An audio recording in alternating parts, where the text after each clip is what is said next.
nós vamos aqui começar mais uma exposição bíblica e temática aqui no nosso espaço. Hoje nós vamos refletir um pouco sobre as bem-aventuranças, destacando a primeira bem-aventurança, que trata sobre os humildes de espírito, ou em outras versões, os pobres de espírito. Então é sobre isso que queremos refletir. E para isso vamos lançar mão do texto, do Evangelho segundo Mateus, capítulo 5, que trata sobre o Sermão da Montanha, versículo 3. Vamos começar com o versículo 3, depois a gente vai refletindo sobre os demais. Então vamos passar a ler o Evangelho segundo Mateus, capítulo 5, versículo 3. Nós vamos começar do versículo 1, 2 até o 3. Diz assim, tem como epígrafe o Sermão do Monte, as bem-aventuranças. Vendo Jesus as multidões, subiu ao monte, e como se assentasse, aproximaram-se os seus discípulos. E ele passou a ensiná-los, dizendo, bem-aventurados humildes de espírito, porque deles é o reino dos céus. Vamos ficar com esse versículo e vamos prosseguir. Também essa passagem, ela se encontra também como Sermão da Planície, lá no Evangelho segundo Lucas, o historiador Lucas, conhecido doutor Lucas, no capítulo 6, versículo 20 a 23. Então, nós queremos refletir sobre essa primeira bem-aventurança. Então, é interessante destacar que o Sermão do Monte é provavelmente o sermão mais conhecido dos ensinamentos de Jesus. No entanto, talvez pelo fato de ser muito conhecido, mas um pouco não tão compreendido, e obedecido. É conhecido? Mas talvez, será que é bem compreendido? Será que é bem obedecido? Eu acho que cada um deve fazer uma introspecção para si próprio e responder essas indagações que eu estou aqui refletindo. Mas o fato o que percebemos é que não precisaríamos, por exemplo, a lançar mão de outro subterfúgio para lançar mão da boa semente. Me refiro à palavra de Deus, à proclamação da mensagem cristocêntrica, bibliocêntrica. Essencialmente, só precisaríamos realmente lançar mão do Sermão da Montanha. Muita gente já escreveu volumes e mais volumes, sobre o Sermão da Montanha. Aparentemente parece que é pequeno, mas a profundidade e a essência deste sermão, conhecido como o Sermão da Montanha, ou das Bem-aventuranças, é algo extraordinário para a vida cristã.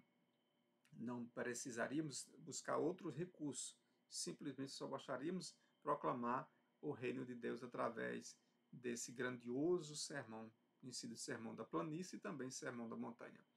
Então, o Sermão do Monte, também como é conhecido, é provavelmente a parte mais conhecida, como eu estou aqui refletindo, do ensinamento de Jesus, embora se possa argumentar que seja menos compreendida e obedecida. Isso é um fato. O Sermão do Monte aparece só no Evangelho no Evangelho de Mateus? Não, como eu disse, essencialmente no Evangelho de Mateus, mas no Evangelho segundo Lucas aparece como Sermão da Planície. No terceiro Evangelho de Lucas, como eu já destaquei aí. Então pense um pouco. O que significa as bem-aventuranças? As bem-aventuranças, essa temática aí, as bem-aventuranças, bem-aventurados humildes de espírito. Há versões que trazem como bem-aventurados pobres de espírito. Então, o que vem a ser isso? É sobre isso que nós queremos refletir. O que significa ser humilde de espírito? Vamos começar com as bem-aventuranças. Essa expressão bem-aventurança significa mais do que felizes. Então, aqueles que se deleitam, aqueles que buscam a compreensão e a aplicação e a obediência para com esses ensinamentos, essas bem-aventuranças, são muito mais do que felizes, segundo o texto das Sagradas Letras. E o que significa ser humilde de espírito? É a primeira bem-aventurança. O que significa ser pobre de espírito? Será que ser humilde de espírito, será que ser pobre de espírito é ser, vamos dizer assim, não ter tanta pujança mental, intelectual ou até física, né? O que é ser humilde de espírito? É isso que nós queremos refletir. Então vejamos, esse texto vai nos ensejar algumas qualidades, algumas características dos humildes ou pobres de espírito.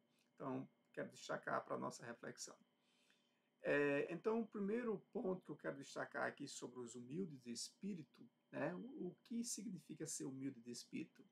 Ser humilde de espírito, né, ou pobre de espírito, não quer dizer que deveríamos ser fracos ou tímidos. Não, essencialmente o texto não trata sobre essa questão. Na verdade, ser humilde de espírito é reconhecer nossa pobreza espiritual, a nossa pobreza, sei lá, de conhecimento no que se refere ao texto sagrado, ou falando claramente, a nossa falência espiritual diante da santidade de Deus. Pois somos pecadores, frágeis sobre a santa ira de Deus e nada merecemos além do juízo de Deus. Ou seja, o profeta, tem uma passagem do profeta que diz que se as misericórdias de Deus não nos alcançar, somos realmente fulminados. Se as misericórdias de Deus nos alcançar, somos realmente destruídos. Então precisamos sim constantemente da graça de Deus, da benevolência de Deus, da bondade de Deus, da disposição grandiosa da graça de Deus nos alcançando constantemente. Então, ser humilde de espírito é reconhecer a nossa pequenez, né, a nossa fragilidade e a nossa necessidade de buscarmos a Deus, de compreendermos os seus ensinamentos e praticá-los. Então, eu entendo dessa forma. Ser humilde de espírito não significa que deveríamos ser retraídos, fracos, acovardados, fracalhões. Não, não significa isso. Ser humilde de espírito, por conseguinte, não são aqueles indivíduos que já nascem assim, certo? Mas por causa da natureza pecaminosa do ser humano, é que precisamos ser humilde de espírito diante da grandeza do Altíssimo. Seu humilde espírito passou a ser identificado como uma humildade dependência de Deus. Então, quando nós reconhecemos a nossa pecaminosidade e reconhecemos a nossa fragilidade e reconhecemos a nossa total e absoluta dependência de Deus, nós estamos sendo humildes de espírito, pobre de espírito. O que significa ser humilde de espírito? Ser humilde de espírito tem completa ausência de orgulho pessoal. Então, ser humilde de espírito, ser pobre de espírito, não tem espaço para a arrogância abrupta do ser humano. Não, pelo contrário, tem espaço para calçar os sapatos da humildade e do reconhecimento e da benevolência de Deus. Então, ser humilde de espírito é dissipar a arrogância humana, a prepotência humana, a insolência humana. Então, reconhecer que nós somos pecadores, reconhecermos que precisamos constantemente estar na dependência de Deus, é ser humilde de espírito. Né? Indica consciência de que nada somos sem Deus. É ser humilde de espírito, reconhecer que sem Deus nós não podemos dar um passo sequer. Ser humilde de espírito é ser um cristão autêntico, não depende dos seus dotes naturais. Eu posso ter dotes, né, capacidades intelectuais e assim humilhar os outros. Isso não é ser humilde de espírito. Por qualquer capacidade ou dotes intelectuais, racionais, espirituais que eu possa ter, mas sempre eu preciso da dependência de Deus na minha vida. Então, ser humilde de espírito é ter essa consciência, é ter essa responsabilidade, é ter essa ética, é ter essa consciência cristã.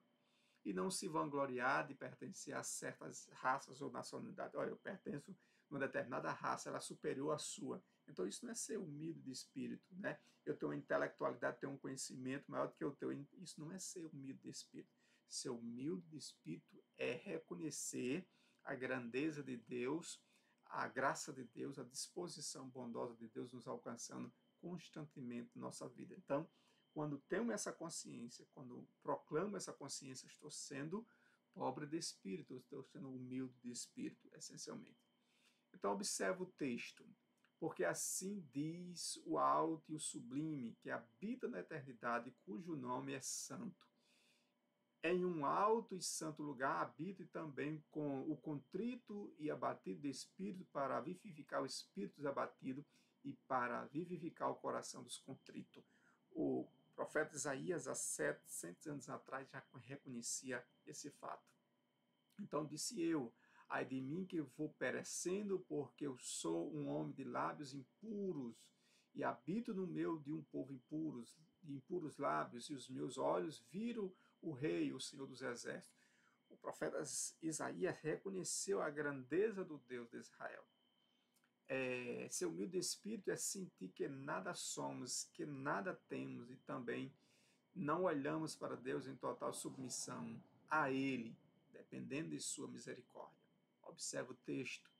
E vendo isso, Simão Pedro prostrou-se aos pés de Jesus, dizendo: Senhor, ausenta-te de mim, porque eu sou um homem pecador. Ou seja, Pedro reconheceu: olha, Senhor, não se aproxima de mim, porque eu sou um homem de lábios impuros, eu sou um homem pecador falho, tu és santo. Em outras palavras, queria dizer isso, né?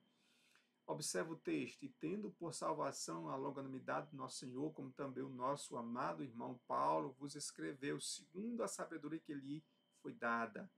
Olha só, na segunda epístola de Pedro, no capítulo 3, versículo 15, reconhece essa grandeza.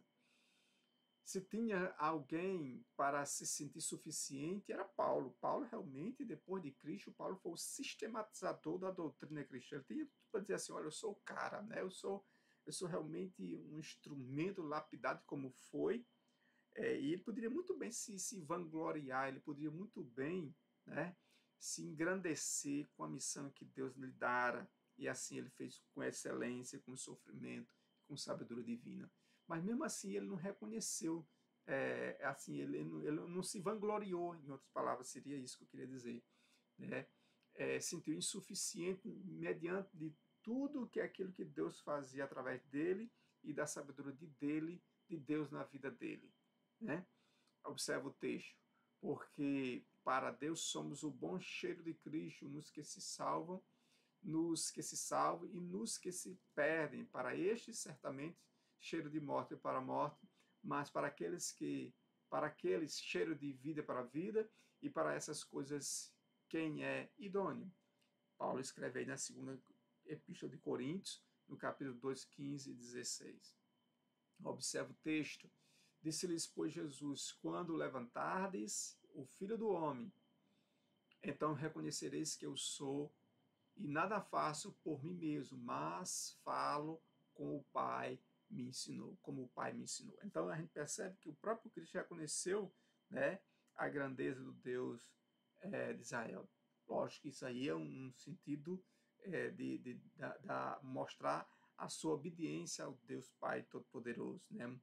E nos passar uma lição também de obediência. Não crês tu que eu no Pai e que o Pai está em mim? Ou seja, Pai e Filho, a grande essência da doutrina da Trindade. As palavras que eu vos digo, não digo de mim mesmo, mas o Pai que está em mim é quem faz as obras. O Evangelho segundo João, capítulo 14, versículo 10.